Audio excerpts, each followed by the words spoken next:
Ассалому алайкум ва раҳматуллоҳи ва баракатуҳ. бародарони қанду наботум, омади иди шарифи рамазона ба ҳамаи мардуми сарбаланди тоҷикистони азизам табрику таҳният мегӯм. ва барои тарбияи фарзанд чӣ гуфтанӣ ҳастам дар ин фасли баҳор? фарзандинек боғи падар, фарзандинек боғи падар, фарзанди бад доғи падар, фарзанди бад доғи падар.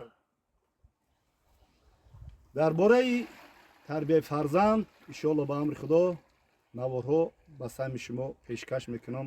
бародарони қанду наботум зиндаву сарбуланд бошед.